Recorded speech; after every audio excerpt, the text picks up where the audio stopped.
Well, good evening, everyone. How are you? Thanks for joining me tonight. My name is Lee Love, and this is the Friday evening Photo Mentor question and answer period that we do live every Friday night at 9 p.m. Eastern and 6 p.m. Pacific time.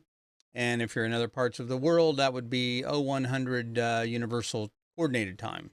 Again, thanks for joining me. If you're joining on the replay, again, thanks for tuning in. The purpose of this show is to answer questions for new photographers that are struggling with issues that maybe their question can't get their questions answered, or they just something that they want on their mind they want to ask somebody, and so I do my best to try and answer those questions every week. The reason I started this live broadcast every week was because, quite frankly, I got tired of seeing incorrect answers and myths repeated over and over again on forums and groups to new photographers. And some of the information is correct, but if you're talking to a new photographer, it may not be appropriate. So we'll talk about some of those things. So anyway, if you want to join us live, you can join us on Facebook or YouTube. If you go to facebook.photomentor.tv, that'll take you directly to our Facebook page. If you enter youtube.photomentor.tv, that'll take you directly to our YouTube page. But chances are, if you're watching this, then you probably already know that. So you're already, so I hope you are, at least. Anyway, let's see. So, got a bunch of good questions tonight. And again, if you want to leave a question, put it in the comments section of either the YouTube channel or the Facebook page. And I'd appreciate it if you put a Q in front of it with a colon, and then that'll make it pop up here on my software, and I'll be able to answer your question as quickly as possible. If you have questions that throughout the week or whatever you want to ask those later on, you can send an email to help@photomentor.tv, and I can respond to those directly, or we'll add them to next week's show, depending on the type of question that you're asking. Okay. So tonight I'm kind of going to open the show up talking about the concept of editing. It's a big one I see over and over. I see a lot of these questions repeated, and the main reason is because I think people ask these same questions. They get asked over and over, and sometimes people answer them, sometimes they don't. So the first one is a question that I see a lot, and it has to do with editing pictures. And Raj asks, is it necessary to edit pictures? Edited pictures look great, but they hide one's talents. This is a misconception, I think, by a lot of photographers, especially a lot of new photographers. There's kind of two categories of photo editing, in my opinion. There is the category of taking your image to the next level. In other words, taking your vision and expanding on it. And then there's the perspective of you're going to correct everything in Photoshop. I don't believe in the second level. I believe in getting it right in camera as much as possible. That you can spend weeks in front of a computer trying to correct an image that you could have fixed by just moving 6 inches to the left or right and taking something out of the person's head or background or something like that. If you just pay attention to your photos before you push that shutter, you don't have to spend a lot of time in post processing. In fact, one of the tips I tell people is if you will look in the four corners of the photo of their frame of your camera viewfinder before you push that shutter, and look to see if there's something there you want to eliminate or you want to add, and that will make a big difference in your images. But the point is that so you don't want to. Photoshop is not a cure-all. It's not a cure-all for bad photography. It will help you. It will give you some. It will allow you to make some corrections. You can remove things. You can add things. You can do compositing. It's great for that, but it's not a cure-all for every picture. So the question about should you be editing your picture, I think helps if we put this into some perspective. So if we look at Ansel Adams, I've used his quotes quite a bit, and one of my favorite quotes, he says, "The negative is equivalent to the composer's score, and the print the performance." So what he's trying to say here is that the exposing the negative, in other words, capturing the image, is really only half of the process. The other half is what you do in the darkroom, whether it be digital or whether it be um, analog, meaning film. So the darkroom plays a very big role in your images and always has. Editing has always been a process of photography ever since, even before we had digital photography. If you look at here's a picture I'll show you right here. This is a picture showing, this was from a Magnum photographer. Magnum is a well-known agency that's been around for many, many decades. And if you look, you can see these are all the markups on the photo that the photographer gave to the lab tech of what they wanted to do. And you can see over on the right the changes. So look at the face. You can see the face is kind of dark. You can see the sign over here was hard to read. He lightened that up. He lightened the face up. And so there are a lot of changes that will happen there. Same thing with this photo here. Again, this is a famous photo. And you can see here her face was a little bit dark.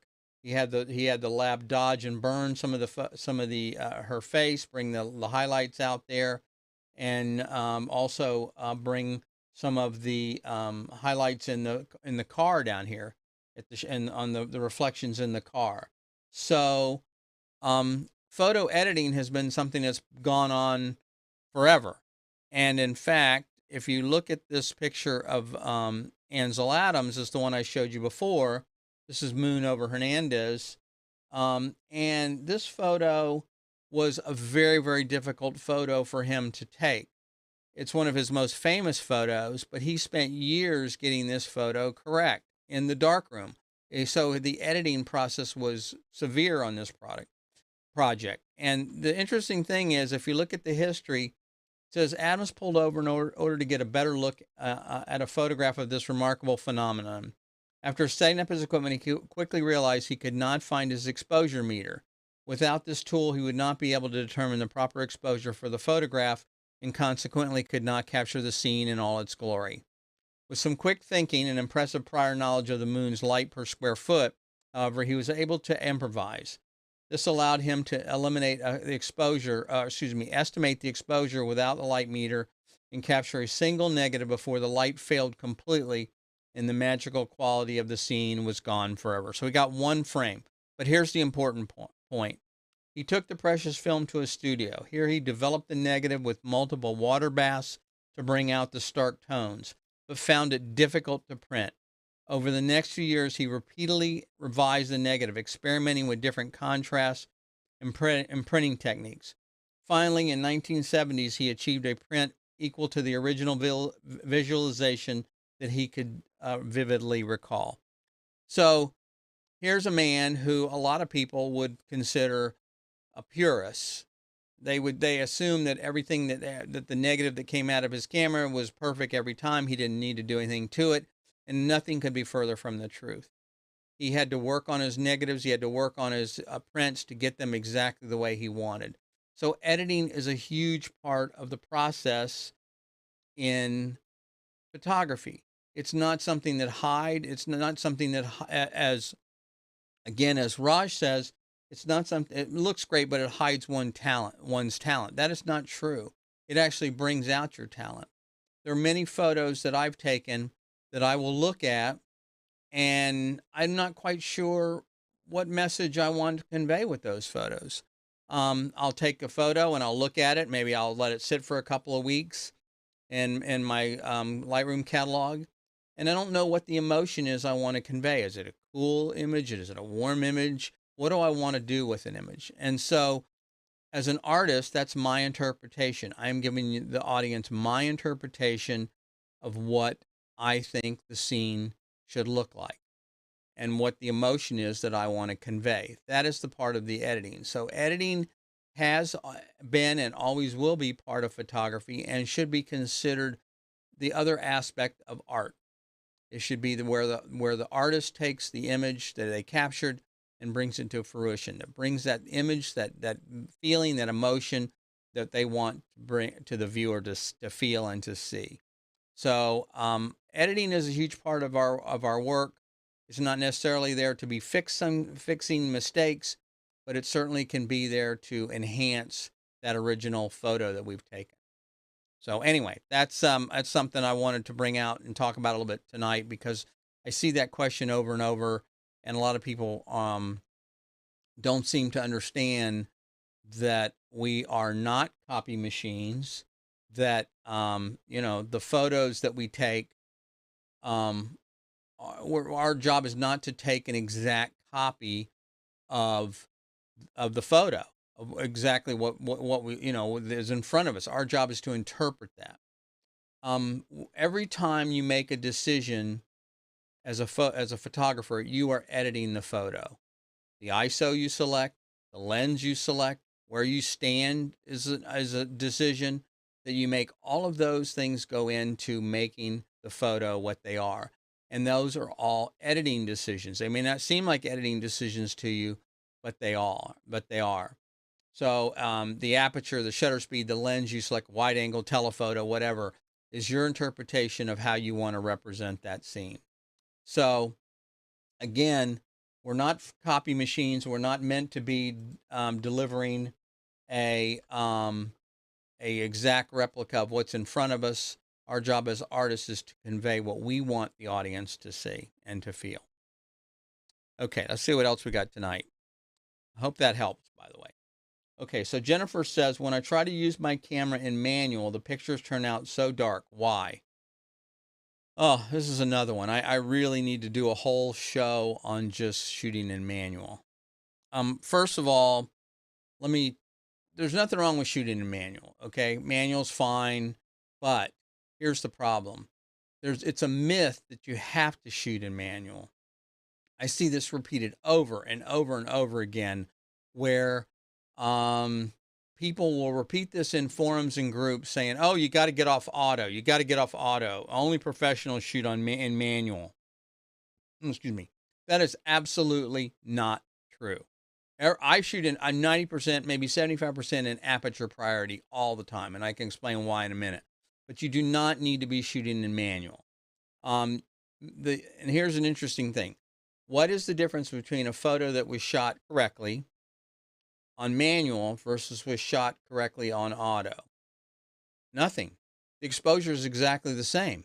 F8 at 1/25th of a second at ISO 100 is the same whether the camera selected that information, that exposure, or where you dialed it in manually. The exposure is exactly the same.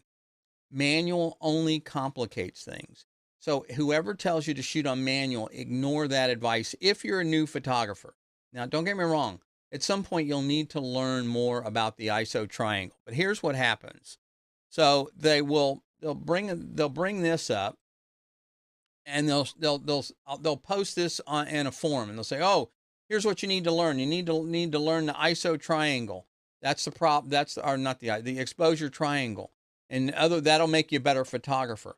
Well, this doesn't. I mean, who this would be confusing to anybody, even if you've been shooting a while. It doesn't make any sense, but it's what they seem to think that you need to know to make a decent photograph, and that's just not true.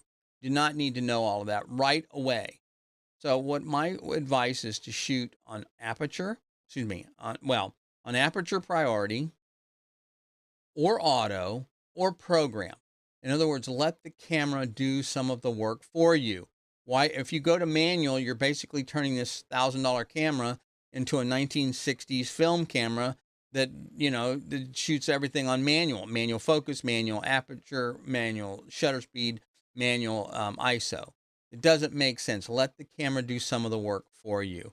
Now, what you should be focusing on, though, is composition. Learn composition. I don't care if you even have an iPhone. Learn how to frame a picture correctly. Learn lighting. Learn to see the lighting and how light falls and how it acts. And then learn how to frame a picture and how to pose a person if you're photographing people. Those are the most important things. That is what will make a picture important and get people what people call wow factor, not whether you're shooting on manual, not whether you're shooting on aperture priority, not whether you're shooting on auto. So it's what the image looks like, not what mode you shot it in. Now, at some point, you'll have to learn how these things interact, how aperture, shutter speed, and ISO interact. When you change one, then you have to change the other. But you don't need to start that way. Ease into it. Because what happens is the people that I've noticed that I teach, when you start trying to go into this stupid aperture or exposure triangle, people get confused. They get overwhelmed. They get frustrated, and then they want to quit. So don't worry about that right now. Worry about what's in front of your lens and how to take interesting photos. The rest will happen, I promise you. In fact, it's the easiest thing to teach. I can teach someone the exposure triangle much easier than I can teach them how to see. Learning to see, how to interpret an image is much more important and much more difficult. So anyway, that's my rant on manual. So hopefully that's why the reason the pictures are dark is they're just frankly underexposed because you don't understand what's going on. You try and people say, "Oh, what settings did you use?" Well, you can't. I see this one all the time as well. People will look at a great picture. Oh, that's a great picture. What settings did you use? It would not help one bit if you gave them the settings. Oh, I shot it at 2/50th of a second at 1.8 at ISO 100. Well, that means nothing. Where are you? What's the light? What's the exposure? I mean, there's a ton of things that go into those settings, not how close you are to the subject. So the settings aren't important. So the reason her pictures are dark is because she's letting the camera, she's making every decision manually. If Jennifer was to go to aperture priority, let the camera select the shutter speed and the ISO, then her pictures would come out much better. And the other thing I notice is people talk about shooting on manual. I never once hear them talk about learning how to read a histogram. That's a whole nother issue. Okay, so the next, again, if you have a question, feel free to leave it in the comments on the Facebook page or on the YouTube page. To get to the YouTube page, it's youtube.photomentor.tv. And if you're on the YouTube page and you want to get to the Facebook page, it's facebook.photomentor.tv. Put a Q in front of the question with a colon, and it'll pop up here on my screen. I'll be able to answer that real time. Okay, so Carl asked an interesting question. He says, when shooting in manual focus mode, how do you get crisp pictures with no blur? I use matrix. He was on matrix focusing, I think, on portraits. Here's another example. Why would you shoot on manual focus? Now, I shoot manual focus, but that's when I'm shooting video. And I use focus peaking, and I have tools to be able to determine if I'm in focus, because I might want to rack focus. So if in video, I might want to move the focus point from one point to another. But a still picture, you're not. These cameras nowadays have very, very sophisticated focusing systems. Let the camera do the focusing for you. I wouldn't recommend using matrix focusing though. I would recommend using spot focusing, the center focus. Place that focusing point on the eye of the person that are a group of people, portrait, and then let the camera pick the rest of that. The other thing that people don't realize is that the focusing plane is this way. It's not this way. Meaning, if I focus on a person here and there's somebody behind them over here, they're going to be out of focus. So the plane works this way, not this way. All right, so you need to understand what aperture to use so that the focus is going to give you enough depth of field to be able to get everybody in focus. So I would say use autofocus. If you're doing a group of people or something and you're concerned, shoot at 4.5, 5.6. If you need to do that, and shoot single point focusing, single spot focusing on that. So anyway, I hope that helps, Carl. Okay. Julie asked, how common is it to use presets? Do you edit more after using one? Do you edit more after using one? So I assume Julie's talking about a preset on something like Luminar or on Lightroom. So presets are fine. Okay, what a preset does is that after you've made adjustment of the photo, you can then store those settings and then you can apply them to multiple pictures later on. They're fine. I'll often use presets. I'll create one for every setting. Maybe if I'm doing even portraits, so a group of people, business portraits, for example, I may create a preset and then use that on all the people's photos, so they'll match. The white balance saves me having to change white balance or any kind of other contrast or saturation. But the problem is, keep in mind that a preset's only good for that session. In other words, as soon as you turn and take another picture somewhere else and the light changes, that same preset may not apply. So in other words, a preset that works on a portrait may not work for a product photography. Product photography may want to be more accurate. The colors need to be right on the money. There may be, especially if it's going in a catalog. But for a portrait, you can get away with different kind of presets. So you can set different presets up, black and white, things like that. And they're fine to use, but keep in mind you may need to tweak them from time to time, and they don't apply to every situation. So, and they're very easy to create. I don't understand why people say, "Oh, I love your preset. Can you send that to me?" Well, why would you want a preset that somebody else uses? You want your own. You want to create your own style. What looks good to you may look not good to somebody else. So you want to create your own style, what looks good to you, and that would be your own presets. So, okay. Next question is from Erica, and she says, "I have a Nikon D3400. What lens would you recommend for taking kids' football images?" Well, I used to shoot sports professionally as well, and that's a big question. And sports photography is tough. And the reason is you have two extremes. You have long distances, a 300 millimeter or greater, and in a high school game or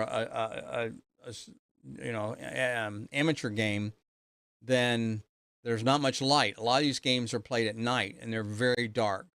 And so you need that. So that means you need a lens with a wide aperture, and you need a camera that has a very high ISO performance.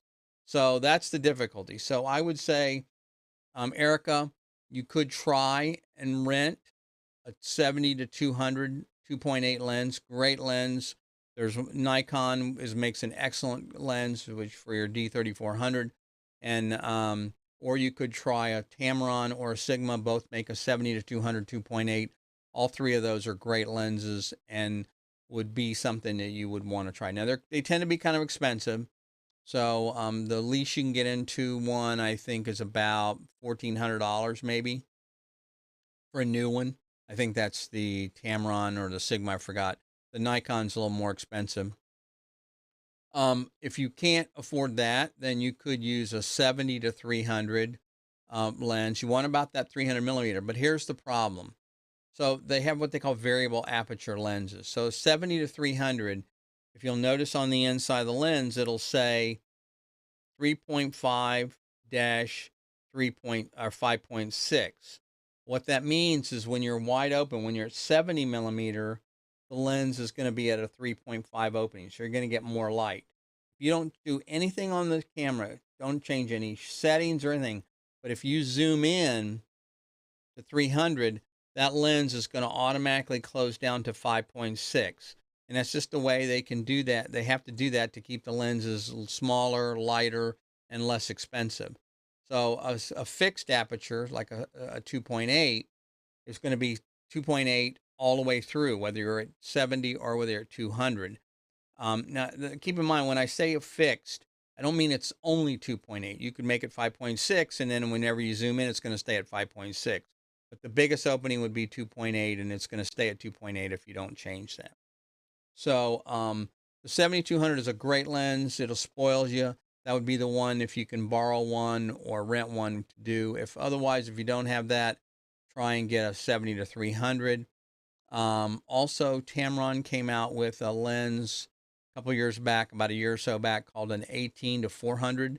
That's probably the longest lens in one package. That's one lens will get you 18 to 400.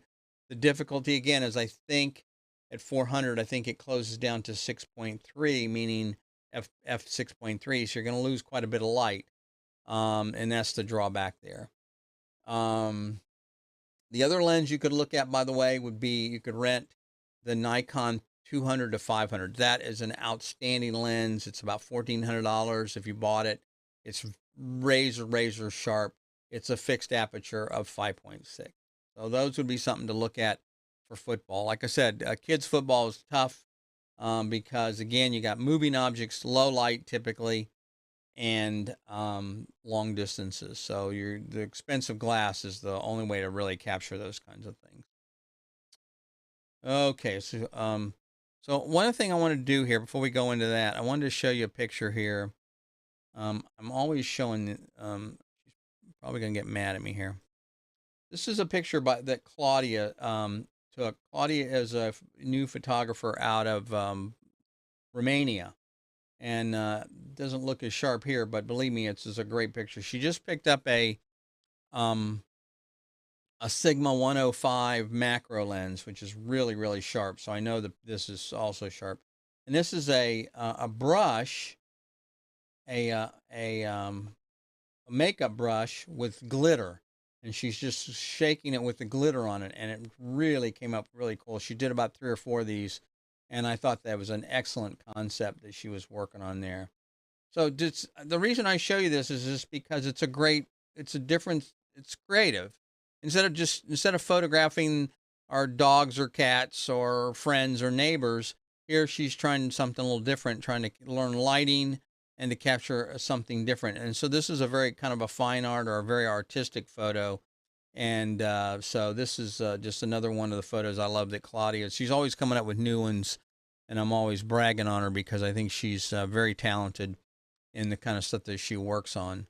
So anyway, it's just kind of an interesting idea. She's also doing with water droplets right now, which I've been kind of helping her with, trying to show her how to use a flash to do that.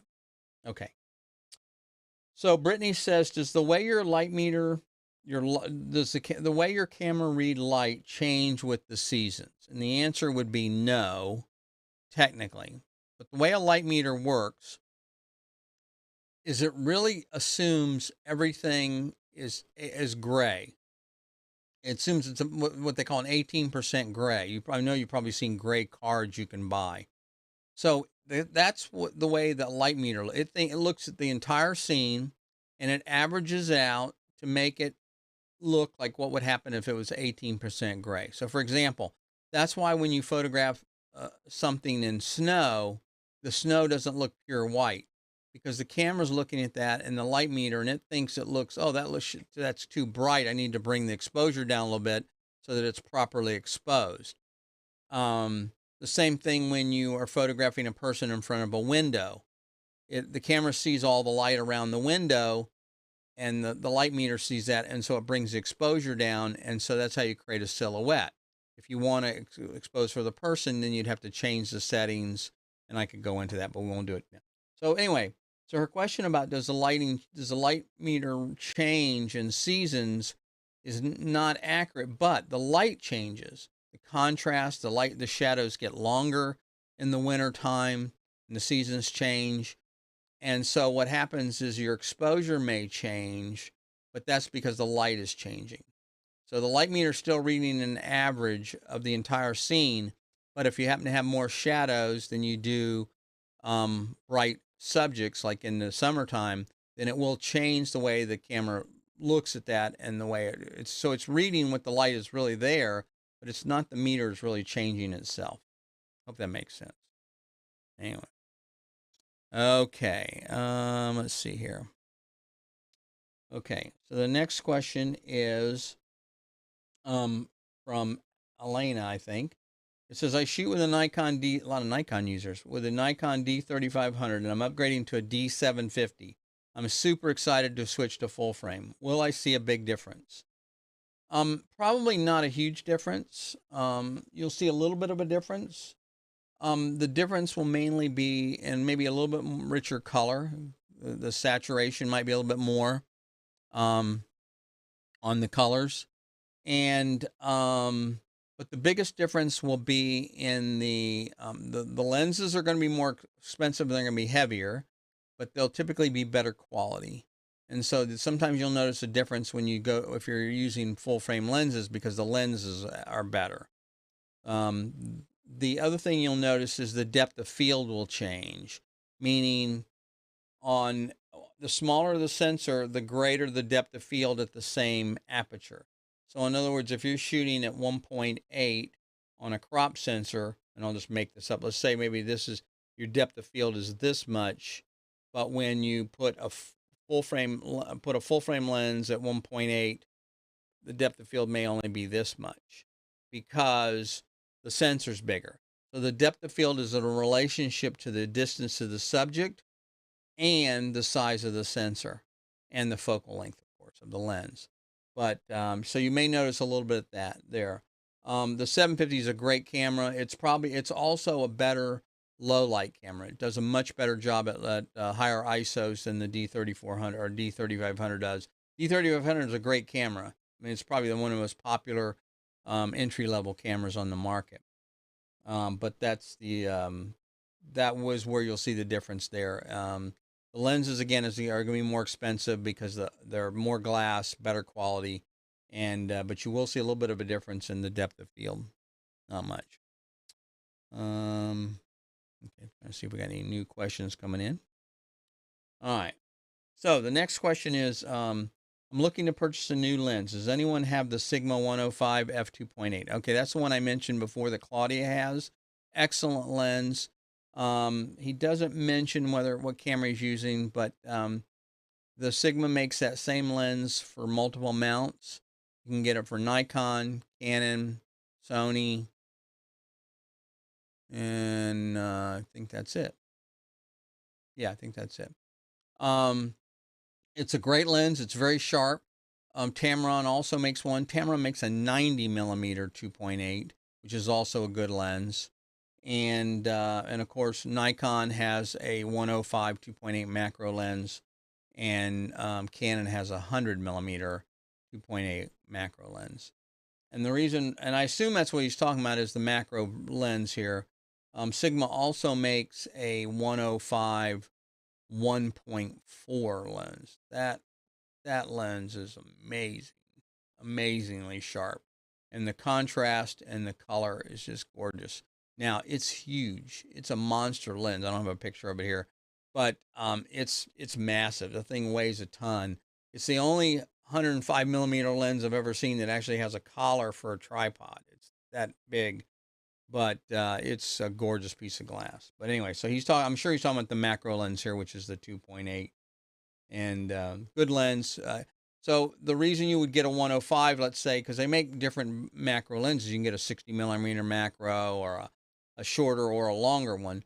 The reason you want something about 105 is because if you're photographing flowers or insects or things like that, you don't want to get too close to the subject because then you'll scare it away. So the 105 lets you get far enough back, still get a 1-to-1 magnification. In other words, it's going to fill the screen. But it will also be it'll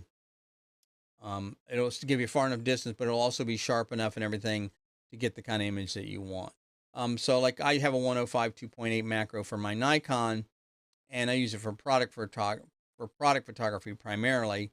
And the nice thing about that is I don't have to get too close. So if I have lights that I'm lighting an object with, product for a client, then I don't want to get too close because then I'm going to have shadows falling in on the product. And so the 105 is really good for that for me. Okay. Next, let's see what else we got. Okay, April asks, when releasing photos to clients for print release, do you remove your logo or keep it on the photo? I would not watermark anything that I gave to a client. If they paid for it and you've released it to them, then you're going to want to not have a watermark on the photo. Now, what you could do, what some photographers will do, is they'll sign the back of the photo, or if they put it in a mat, they'll sign the mat. But you can put it on the back of the photo and your information on the back of there, but you don't want to put it as a watermark on the photo. Wouldn't make sense. And also, I'm not a big one on watermarks anyway, I'll be honest with you. I had this discussion with a lot of people. I think a watermark, I think it looks amateurish. I've never put a watermark on any of my professional photos that I've shot on my website or give them to clients. And I don't know any other, maybe wedding photographers might do that, but for the most part, people don't put watermarks on their pictures. And also they're typically big and gaudy looking, and people think it's going to protect them from people you stealing their pictures. It won't. And it detracts from the image. If you have this beautiful image and you got this big signature over in the corner, what's the person going to see when they saw? Their eyes going to go to the signature. So you're really ruining the aesthetics of the photo by putting a watermark. But that's just my opinion. I know other people have different opinions. I don't believe it. I don't think it makes sense myself. So I hope that helps, April. Okay. Alicia asks, I have a Canon T7i, which is a good entry-level camera, by the way. Is there a way I can mute the sound of the shutter and the beeping noise when I'm taking pictures? There's not much you can do with the shutter. I know in the Nikon they have a quiet mode. I don't know if the Canon does or not. For the most part, though, Canons have a fairly quiet shutter. To turn off the beeping sound, that's set up for autofocus. When your camera reaches in autofocus and it locks in, you get that double beep. You can turn that off, and so that you don't have that going on if you're in the middle of a shoot. But as far as the shutter, there's not a whole lot you can do from that. Again, the Canons tend to be fairly quiet. Mirrorless cameras have no noise. You can actually do electronic shutter instead of a mechanical shutter if you go into the quiet mode. In fact, it's a little bit disconcerting. I've shot mirrorless, and when you push the button, you don't know if you've taken the picture or not. It's you have to actually look at it. Some cameras will actually they'll light up a box around the outside of the frame in the viewfinder to show you that you've taken the picture. But it's so quiet that you don't really even know if you've taken a picture or not. It's kind of tough. Okay. All right. I think that's it for tonight. So, again, we do this every Friday night at 9 p.m. And if you would like to join us again, and again, you can, as I said before, you can send if you want to send a question to answer directly, you can do that by sending an email to help@photomentor.tv. Or you can, join us next week again. Just leave a comment. You can leave a comment on this question here, even though we won't be live next week, or that won't be the same question. But I'll pick up on it and I'll add it to the list. And again, thanks for joining us. I'm glad you guys did. And if there's anything we can do in the future, be sure and leave me an email if you have any questions. And I also appreciate if you'd like the page here, the Photo Mentor TV Facebook page, and also on the YouTube page. I also appreciate if you give us a like and a thumbs up on that. So it kind of lets us know that you're out there, you're listening, and that you want us to keep continuing. Again, thanks very much, and talk to you next week at the same time, Friday night, 7 p.m. Eastern Time.